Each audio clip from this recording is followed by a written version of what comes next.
melebihi ta'rif atau definisi tasawuf tersebut untuk memperhambakan diri lahir dan batin, dan tetap hadir hati serta Allah.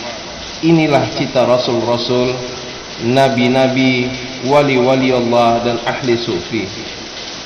Menurut perhitungan Ahli Sufi, setiap manusia yang sehat jantungnya berdenyut-denyut dalam 1 menit itu 70 kali sehari semalam.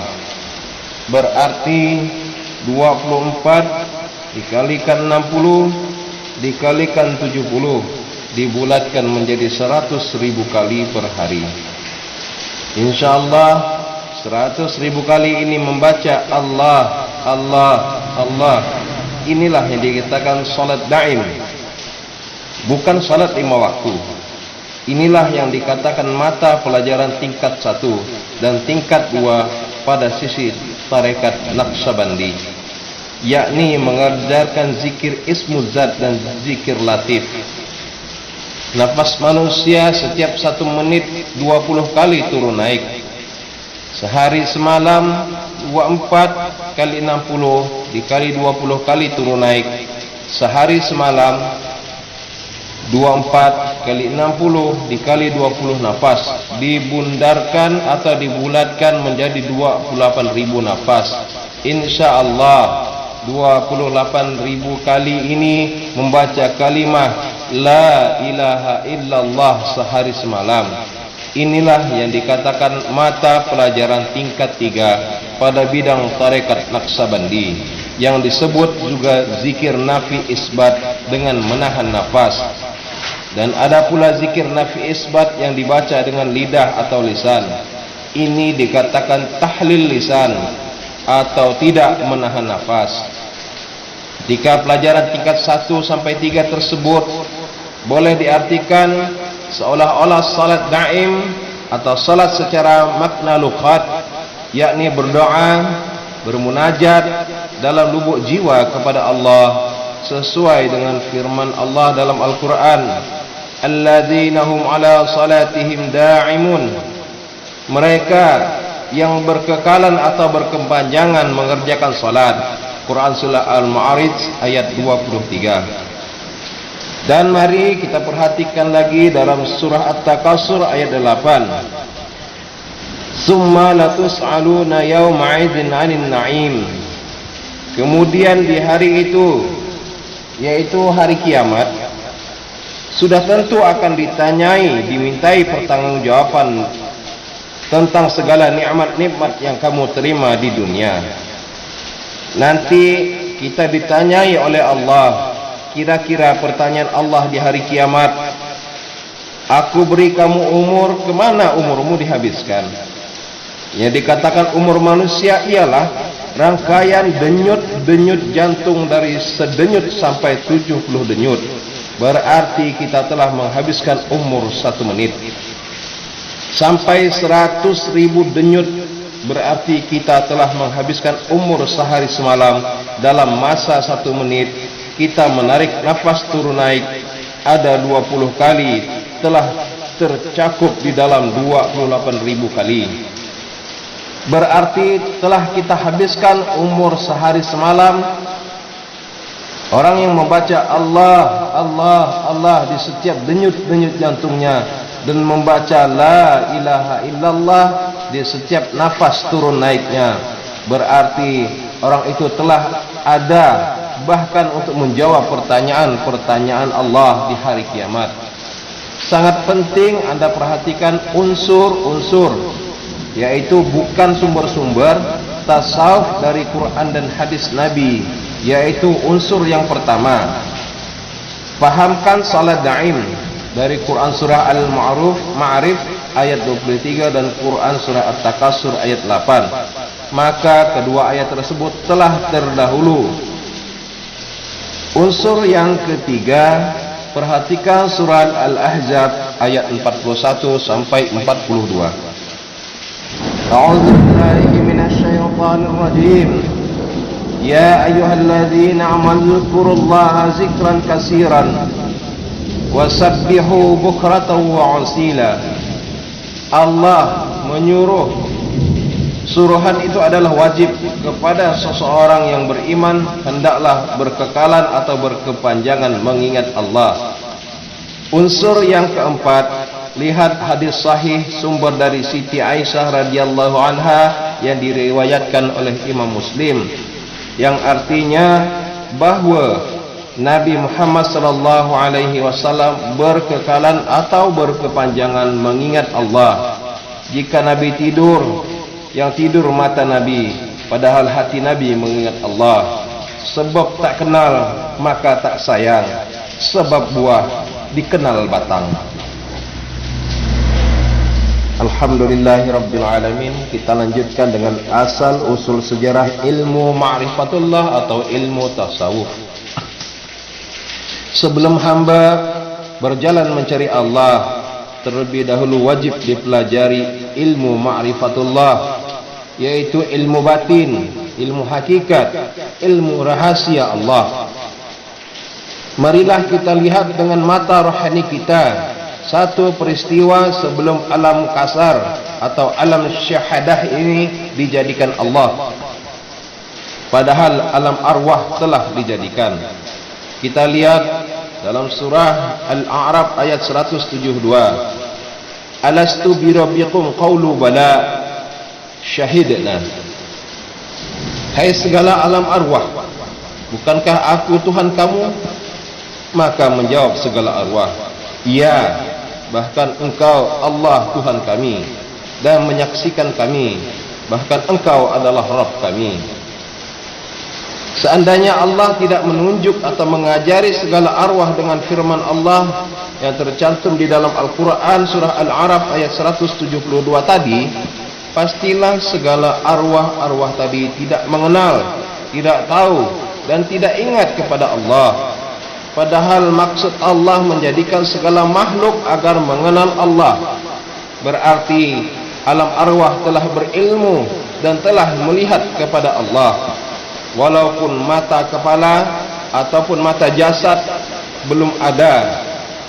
Ingatlah bahwa alam arwah itu bukan tersusun dari darah daging. Tidak, alam arwah itu laki-laki dan tidak pula perempuan, tidak beribu dan tidak berbapak dan tidak bertempat. Sesudah alam arwah telah memiliki atau mengerti dalam bidang ilmu ma'rifatullah, lalu Allah mentalqinkan,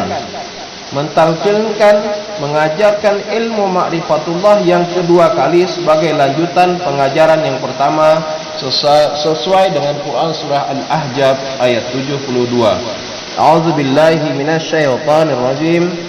Inna aradnal lamanatan 'alas samawati wal ardh wal jibali fa abayna an tahmilnaha wa asfaqna minha wa hamalahal insan innahu kana zaluman jahula. Yang artinya, sesungguhnya kami, kata Allah, telah memberikan amanat yang dipertaruhkan kepada langit dan bumi serta gunung, padahal mereka enggan untuk menerima atau memikul dan takut menanggung akibat dan resikonya. Kemudian dipikul oleh manusia adalah ia yang aniaya lagi tidak berilmu. Kesimpulan dari ayat tersebut bukti yang sah bahwa jika kita telah diisi Allah dengan ilmu yang ma'rifatullah, pada tanggal 17 Ramadan, wahyu yang pertama diterima Nabi sallallahu alaihi wasallam ialah Quran surah Al-Alaq ayat yang pertama. Iqra bismi rabbikal ladzi khalaq. Bacalah ya Muhammad dengan nama Tuhanmu. Unsur dari ayat tersebut merupakan ilmu ma'rifatullah. Nabi pun berkata, awaluddin, permulaan agama, ma'rifatullah, yaitu mengenal Allah. Di saat genting, luncing dan penting, Abu Bakar diliputi resah gelisah dalam gua di Bukit Sur bersama Nabi, yang mana Abu Bakar radhiyallahu anhu telah melihat kaki kafir Quraisy yang sedang mencari-cari Nabi sallallahu alaihi wasallam. Lantas Nabi menumpahkan ilmu ma'rifatullah ke dalam dada Abu Bakar, maka turunlah ayat At-Taubah ayat 40. A'udzubillahi minasyaitonir rajim. La tahzan innallaha ma'ana fa'anzalallahu sakinatuhu alaihi. Janganlah engkau berduka cita, sesungguhnya Allah bersama kita. Maka Allah menurunkan ketenteraman atau ketenangan di atas dirinya. Abu Bakar radhiyallahu anhu telah hilang duka citanya, bahkan tenanglah pikirannya, disebabkan dadanya telah diisi Nabi dengan ilmu ma'rifatullah. Nabi bersabda, diriwayatkanlah Imam Bukhari dari Abu Umamah, apa-apa yang dilimpahkan Allah akan sesuatu barang ke dalam dadaku, malahan aku limpahkan pula ke dada Abu Bakar, maka beratlah iman Abu Bakar. Kemudian berkata lagi Rasulullah sallallahu alaihi wasallam, jikalau ditimbang iman Abu Bakar dengan isi bumi ini, sesungguhnya lebih berat iman Sayyidina Abu Bakar alaihi radhiyallahu anhu. Dari bahan-bahan batin yang dilimpahkan Nabi ke dalam dada Abu Bakar tersebut, bahan itu merupakan satu mata pelajaran pada sisi tarekat Sufiyah, tarekat Naqsabandiyah, tingkat pelajaran yang ketujuh. Itulah yang dinamai muraqabah ma'iyah, sesuai dengan Quran surah Al-Hadid ayat 4. Wa huwa ma'akum aynama kuntum. Dialah Allah beserta kamu barang di mana kamu berada, sesuai lagi dengan Quran surah An-Nisa ayat 146. Wa'tasimu billah, berpeganglah kamu kepada Allah Subhanahu wa taala. Bersesuaian lagi dengan Quran surah Al-Kahf ayat 16. Wa nahnu aqrabu ilaihi min hablil warid. Dan kami, kata Allah, lebih dekat daripada urat lehermu. Selama 13 tahun Nabi SAW di Makkah, yang diutamakan Nabi mengajarkan ilmu ma'rifatullah, ilmu kebatinan atau ilmu syariat batin. Setelah Nabi Muhammad SAW di Isra dan di Mi'rajkan, barulah Nabi mengajarkan syariat dan syariat batin. Perhatikan lagi dalam Al-Quran surah Luqman ayat 20. A'udzubillahi minasyaitonir rajim. Wa asbagha 'alaikum ni'matahu zahiratan wa batinan. Allah menyempurnakan nikmatnya kepada kamu zahir maupun batin. Nabi SAW bersabda, Al-ilmu ilmani fa'limu fil qalbi, wa dzalika ilmun nafi'i wa ilmun 'ala lin-nas, fa dzalika hujjatu lillahi 'ala bani Adam. Ilmu itu ada dua, kata Rasulullah. Ilmu yang ada dalam hati itulah yang memberikan manfaat, dan ilmu yang ada pada lidah itulah yang menjadi hujjah atau keterangan Allah atas anak Adam. Dalam hadis dan Al-Quran tersebut dapat diartikan bahwa ilmu itu terbagi menjadi dua, yaitu ilmu yang lahir, syariat lahir, dan ada ilmu batin atau ilmu hikmat ataupun ilmu rahasia. Salat ada dua, ada salat yang zahir, ada pula salat yang batin. Dosa ada dua pula, yaitu dosa yang zahir maupun dosa yang batin. Taat pun ada juga dua, yakni taat zahir dan taat batin. Kalau diperbandingkan antara keduanya, maka yang batin itulah yang penting, sebab dialah yang menjiwai yang lahir. Kalau tubuh lahir tidak disertai dengan tubuh batin, maka tubuh kasar ini tidak lagi berharga seperti bangkai. Demikianlah salat, puasa, zakat, haji dan pekerjaan taat batin, tinggallah kulit yang tidak ada harganya, amal tidak bernyawa. Pernah pula Nabi menumpahkan ilmu ma'rifatullah kepada Sayyidina Ali melalui saluran kalimah La ilaha illallah.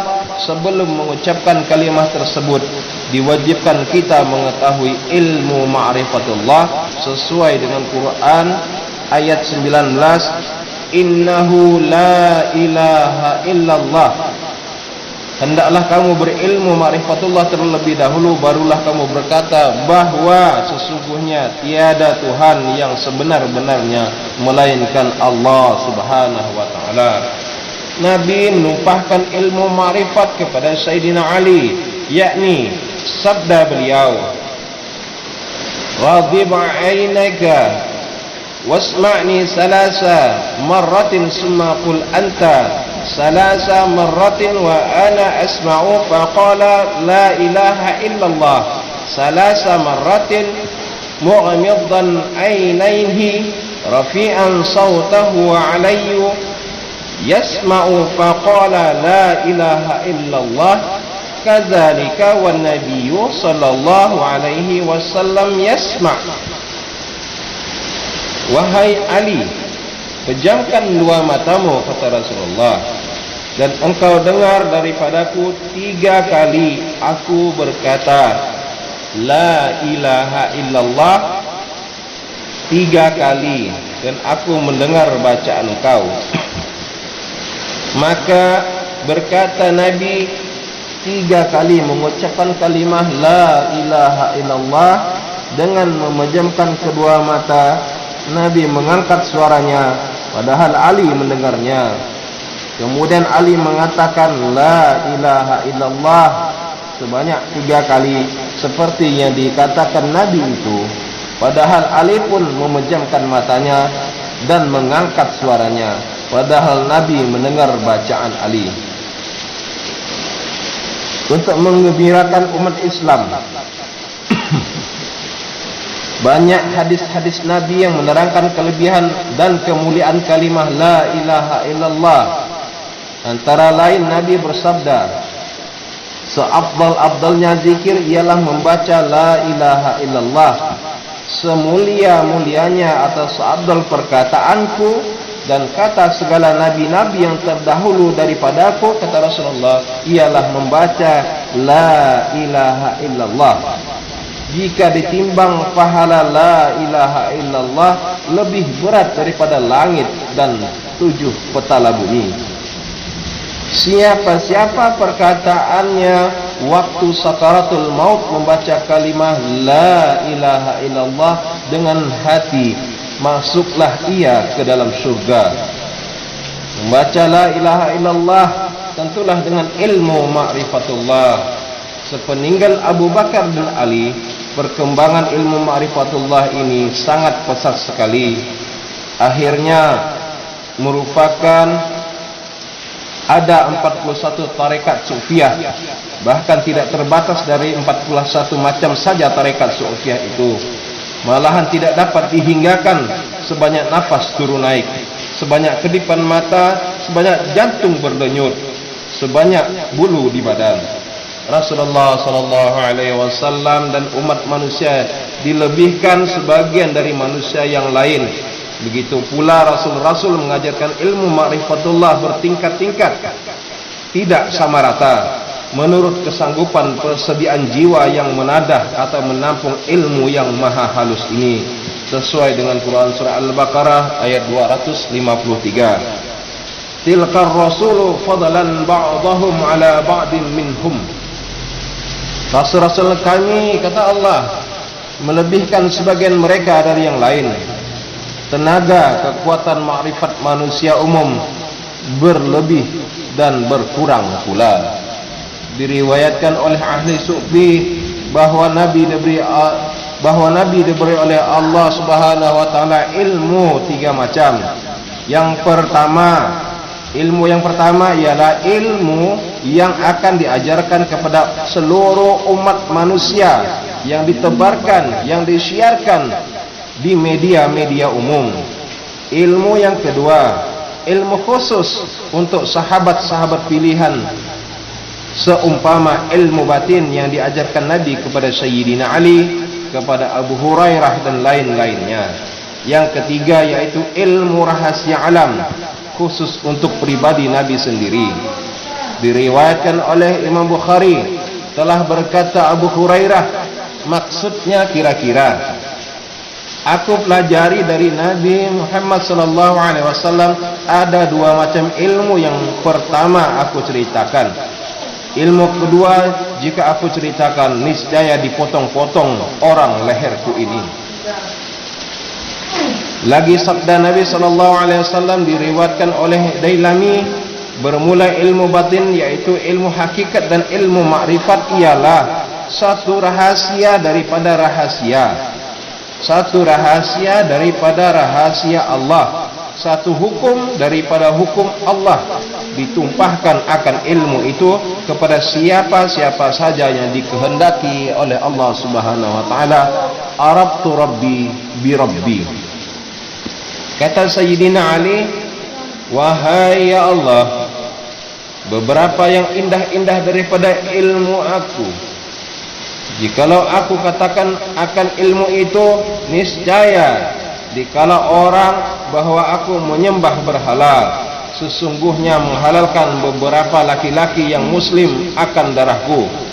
Menurut pendapat Imam Nawawi, yang dimaksudkan dengan hikmah yang sering-sering disebut dalam Al-Quran ataupun hikmah yang ditumpahkan ke dalam dada Nabi di malam Nabi akan dimi'rajkan ialah ilmu ma'rifatullah.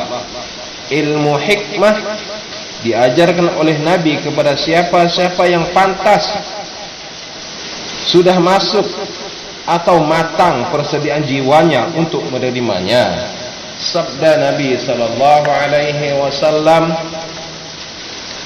kami sekalian hamba, nabi-nabi dan para rasul disuruh Allah, kami berkata kepada umat manusia atas sekira-kira akal manusia itu. Janganlah kamu ajarkan ilmu kepada manusia yang tidak sampai kepada akal mereka itu. Adakah ingin kamu didustakan mereka akan Allah dan Rasul-Rasul Allah? Perhatikan Quran surah An-Nisa ayat 5. Wala tu'tus sufaha amwalukumul lati ja'alallahu lakum qiyaman. Allah melarang kita memberikan harta benda kepada orang yang belum patut memegang harta itu, supaya jangan harta itu tersia-siakan. Sedangkan memberi harta mesti memperhatikan kepada siapa-siapa yang patut diberikan, apalagi kalau Nabi akan memberikan atau mengajarkan ilmu ma'rifatullah. Demikianlah kalau ilmu umum disiarkan Nabi kepada seluruh umat manusia di muka bumi. Kalau ilmu batin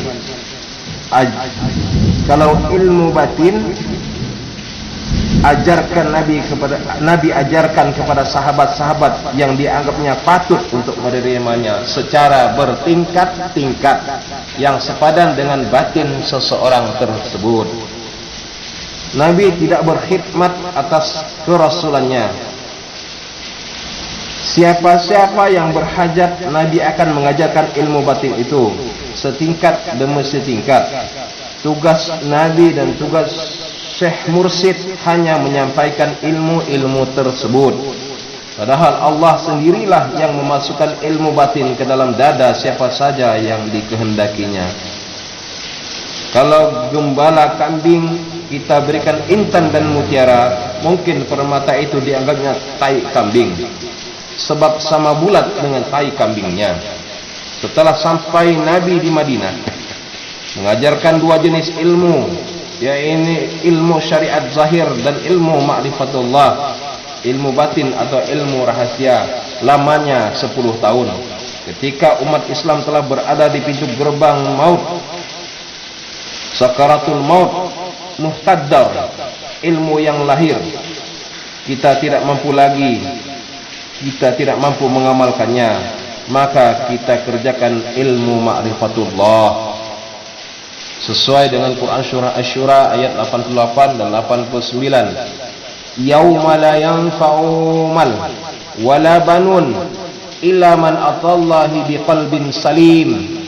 Pada hari itu tidak berguna harta benda dan anak-anak kecuali orang-orang yang datang kepada Allah dengan hati yang salim, yakni hati yang diisi dengan ilmu ma'rifatullah. Awal agama mengenal Allah, akhir agama yaitu dalam sakaratul maut juga mengenal Allah. Perhatikan sabda Nabi SAW, barang siapa kesudahan perkataannya membaca la ilaha illallah, ini kunci ma'rifatullah, maka masuk ia ke dalam surga. Jika nafas yang terlahir dihembuskan tidak berisi dengan ma'rifatullah, dikatakan orang itu mati, pasti akan mati kafir.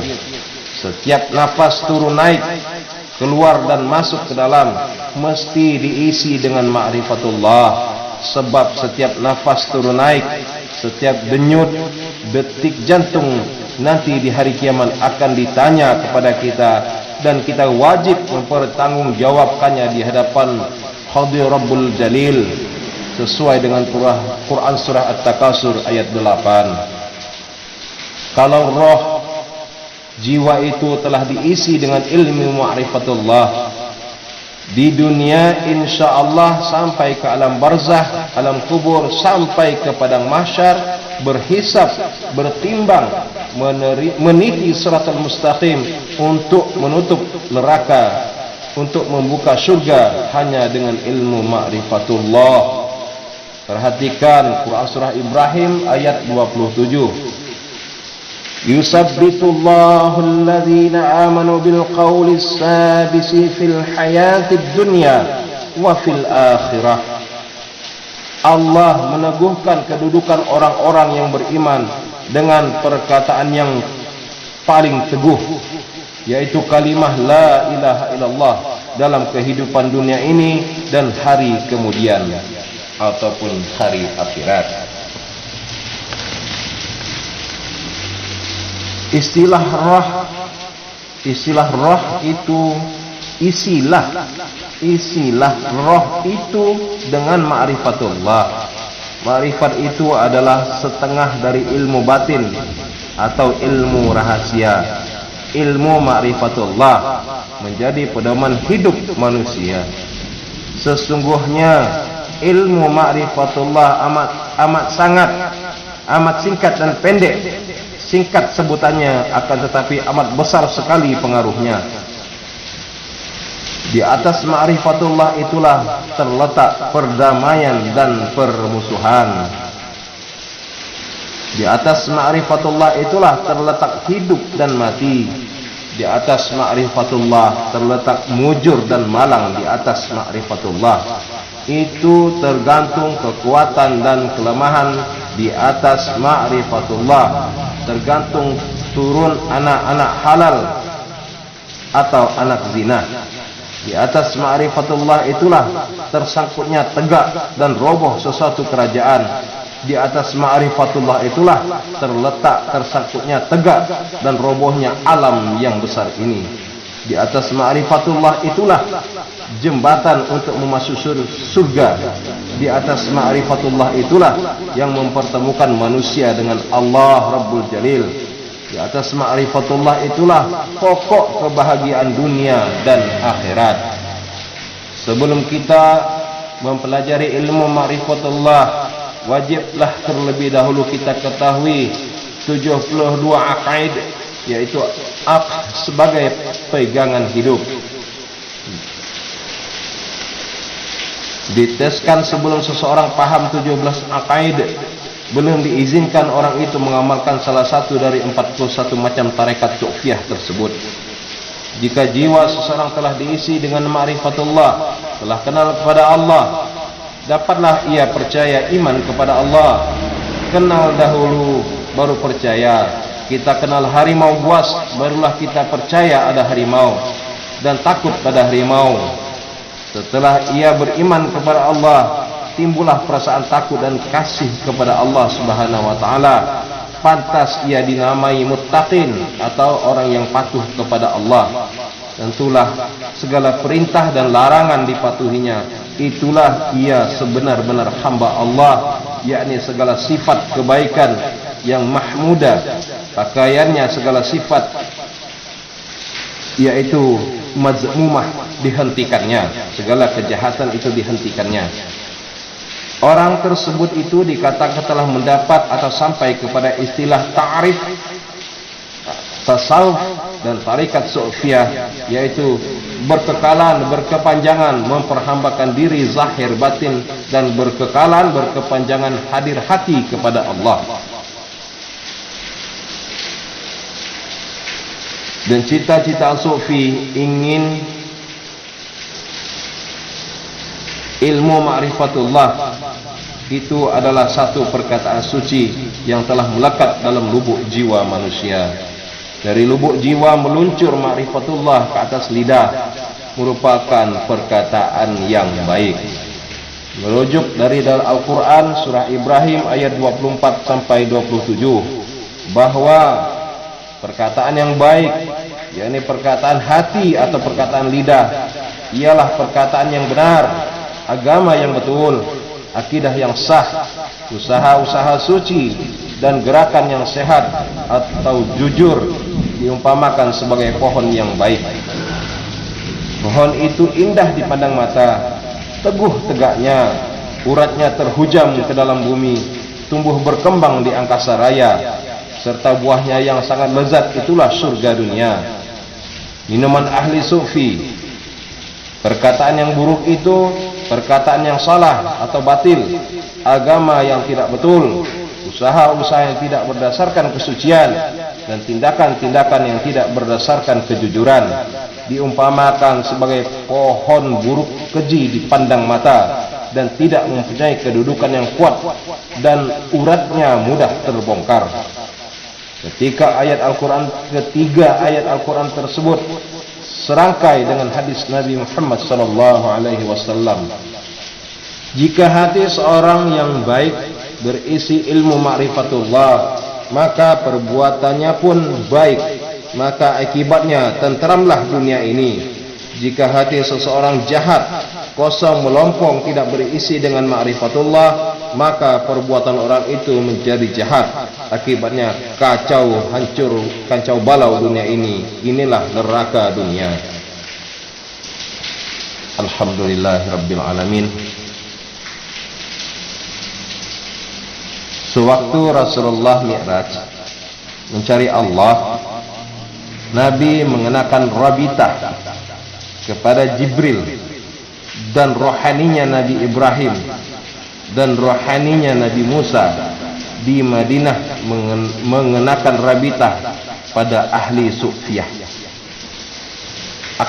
Arti makna rabitah pada lughat sesuatu yang mempertalikan dua barang, seperti tali yang mempertalikan lembu dan pautannya. Rabitah pada sisi ahli nahu adalah huruf atau kalimat yang mempertalikan antara mubtada dan khabar. Adapun makna inilah rabitah pada ahli sufiyah. Wa inna rabitna ibratana an talqihi qalbi bi syai'in ala wajhil muhabbah. Sesungguhnya yang dikatakan rabitah, tergantung hati pada sesuatu atas jalan kasih. Ada rabitah yang terpuji, ada rabitah jahat. Rabitah yang terpuji kasih hati kepada Syekh Mursyid agar dapat ilmu dan amalnya. Rabitah terlarang kasih kepada orang jahat, tentu kita ikut turut kejahatannya. Sabda Nabi SAW, manusia beserta dengan yang dikasihinya.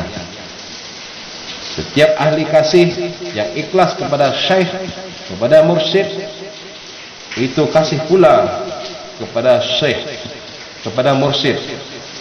Bertali-tali jalinan berjalin, berkeindahan berpaut bertangkai, sampai kepada Sayyidina Ali, kepada Sayyidina Abu Bakar, hingga sampai kepada pangkalnya baginda Rasul Muhammad SAW.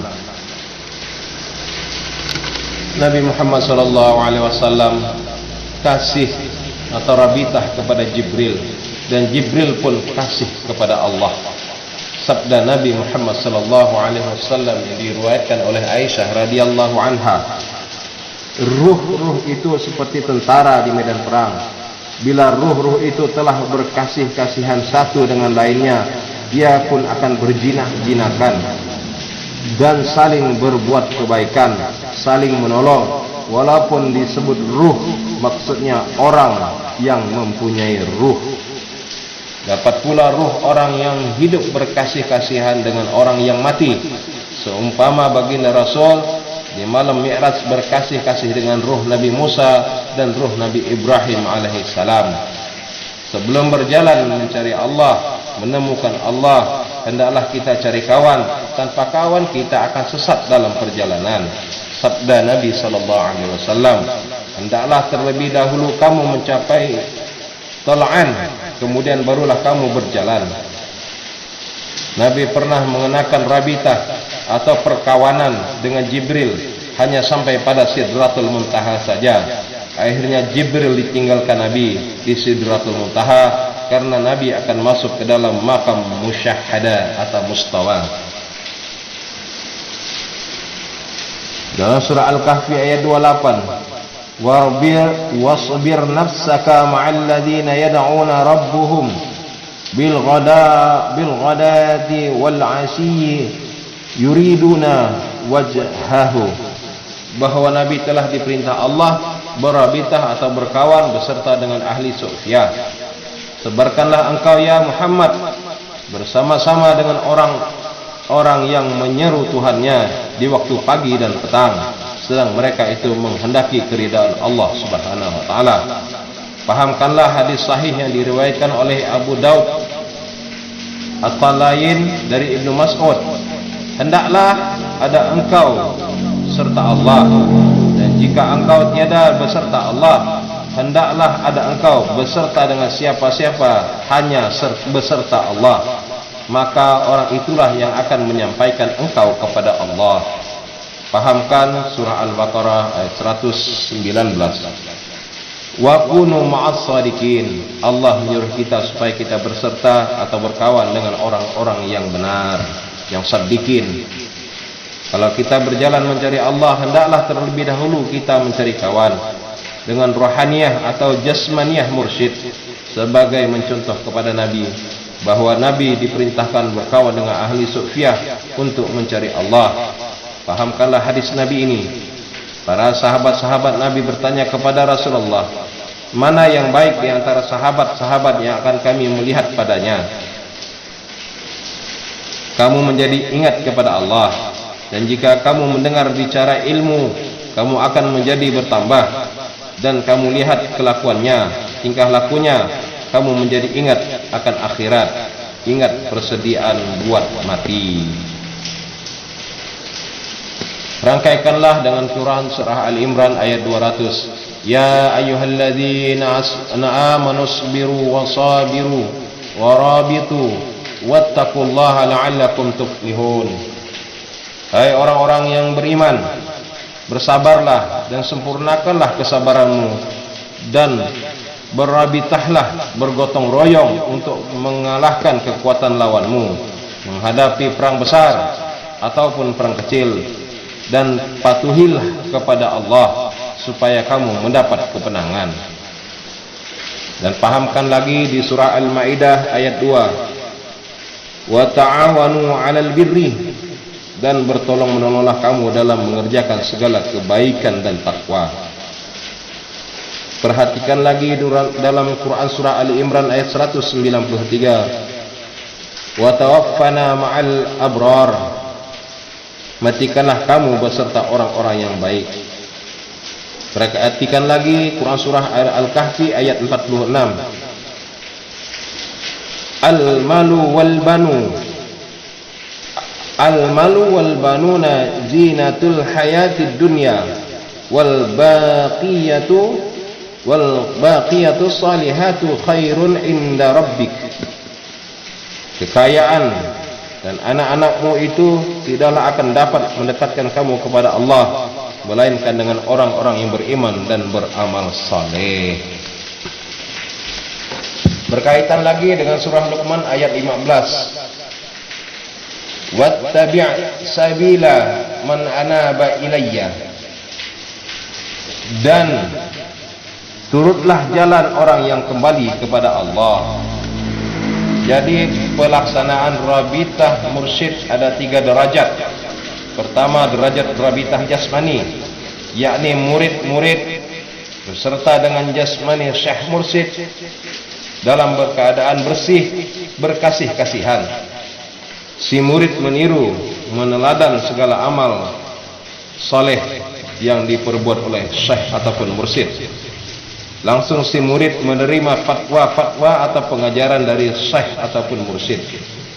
Kedua, derajat rabitah maknawi, yakni jika murid berjauhan dengan syekh atau mursyidnya atau telah meninggal dunia. Kata Syekh Al-Aradabi dan Syekh Ibrahim Dashpu adalah rohaniyah syekh mursyid. Sang kamil mukamil itu tidak ia bertempat pada suatu tempat tertentu, yakni jika murid yang ikhlas mengasihaninya, maka rohaniyah itu hampirlah kepada si murid jika bercerai tubuhnya sekalipun. Dan yang merasa jauh itu adalah di pihak murid yang kurang ikhlas, dan walaupun jasadnya telah hancur dimakan ulat, tulangnya telah lapuk dimakan tanah, namun rohaniyah itu tetap adanya, yakni rohaniyah itu bersifat baharu dan bertasarruf, tetapi ia dikekalkan Allah. Apa-apa peristiwa yang akan terjadi disampaikan oleh rohaniyah itu kepada murid-muridnya yang ikhlas mengasihinya. Rohaniyah itu bertasarruf atas murid-muridnya di waktu seseorang murid kehilangan akal, pemahaman sesuatu masalah yang muskil, maka datanglah rohaniyah itu memberikan pimpinan. Batas pertolongan makhluk dan pertolongan Allah.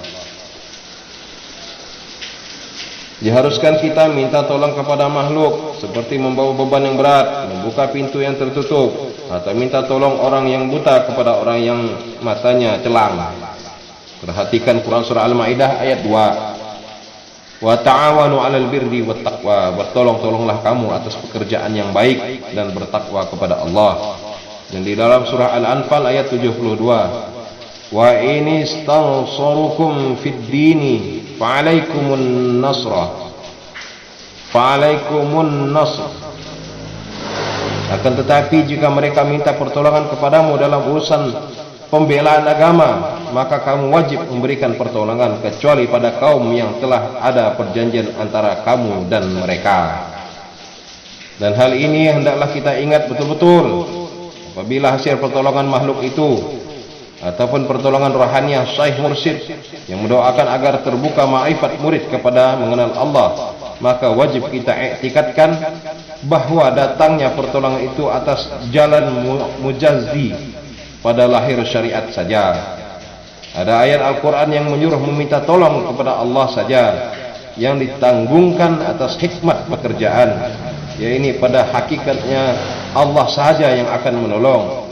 Selain dari Allah tidak dapat yang menolong, seumpama minta tolong turunkan hujan ataupun panas, mengadakan rezeki, mengampuni segala dosa, dan lain-lain sebagainya. Itulah yang dikatakan pertolongan hakiki dari Allah semata-mata.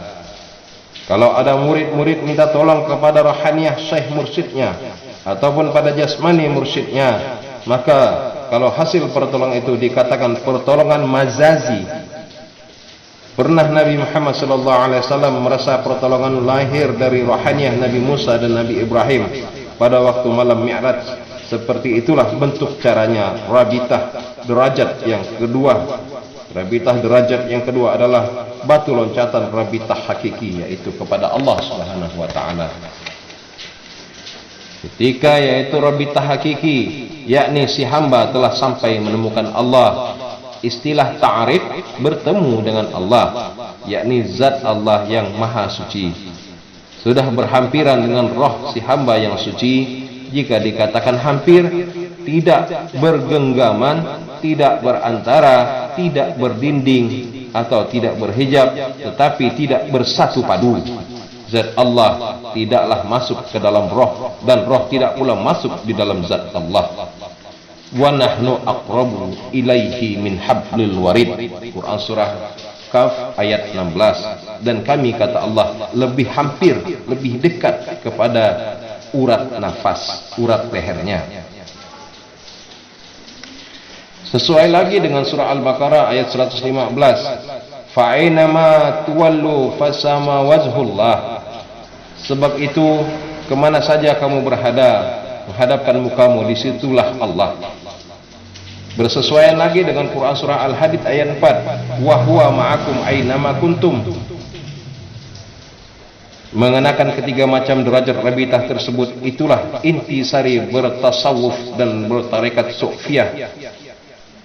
Keterangan yang lebih detail hukum-hukum yang takluk dengan rabitah akan kita bahas pada waktu dan lain kesempatan. Untuk meluruskan jalan mencari Allah, ahli sufi menjadikan pedoman ataupun kompas, berlayar dengan kapal laut, kapal udara, pesawat udara. Alat yang terpenting ialah pedoman. Kalau pedoman tidak ada, pasti tujuan kapal-kapal tersebut tidak akan sampai kepada yang dimaksud. Pedoman ahli sufi untuk mencari Allah ialah doa munajat yang bunyinya, Ilahi anta maqsudi waridhaka matlubi. Wahai Allah, hanya Engkau saja yang kumaksud, dan keridhaanmu, kesukaan Engkau saja yang aku cari. Menjawab atau mengerjakan segala perintah Allah. Quran surah Al-Fajr ayat 27-28. Ya ayuhan nafsul mutmainnah, irji'i ila rabbiki radiyatan maradiyah. Adalah perintah amar. Perintah itu amar, yaitu wajib, yakni berdosa kita kalau tidak kita wajib atau kerjakan, sedangkan undangan perkawinan lagi wajib kita tunaikan kalau tidak ada halangan uzur yang syarak. Nampaknya keistimewaan ahli sufi yang mana undangan Allah menurut Quran surah Al-Fajr 27 dan 28 adalah berkekalan atau baqa firman Allah itu. Maka ahli sufi pun berkekalan atau berkepanjangan pula menjawab undangan Allah tersebut. Kalau menjawab ahli sufi dengan lisan atau lidah saja belum dapat dilaksanakannya berkekalan, maka dijawablah dengan hati, yaitu zikir khafi, zikir yang tersembunyi. Mari kita tinjau Quran surah Al-Fajr tersebut dengan mendalam kembali kepada Allah. Berarti berjalan mencari menemukan Allah, bertarekat secara makna lughat, berjalan kaki, berjalan dengan motor dan lain sebagainya. Bertarekat maka istilahnya, ta'rifnya berjalan hati rohani mencari Allah. Demikianlah makna tarekat menurut istilah ahli sufi. Dengan tegas, nyata dan terang wajib kita bertarekat.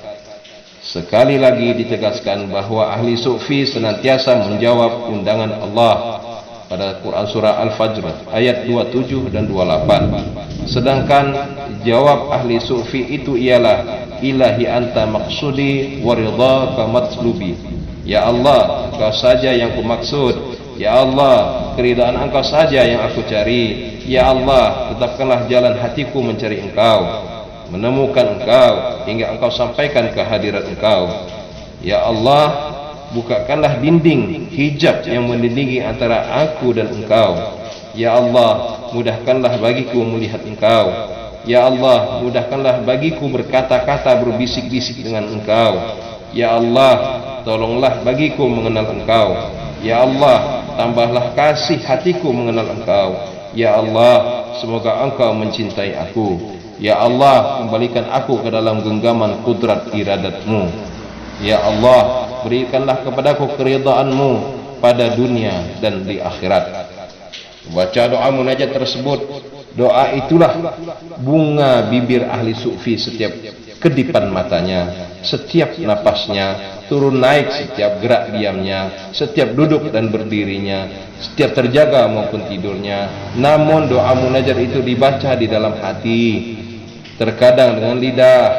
Mata ahli sufi tidur, hatinya tidak tidur, tetap waspada mencari Allah dan menemukan Allah.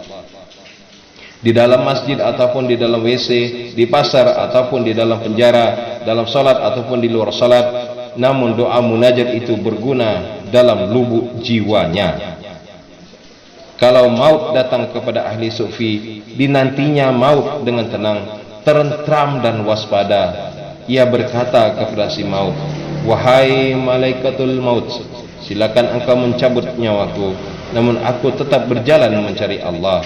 Walaupun ahli sufi diajab dalam kubur, dibakar dalam neraka, ataupun dimasukkan ke dalam surga, namun si sufi itu setapak tidak bergeser, selangkah tidak beringsut, namun dia tetap menuju cita-citanya mencari Allah.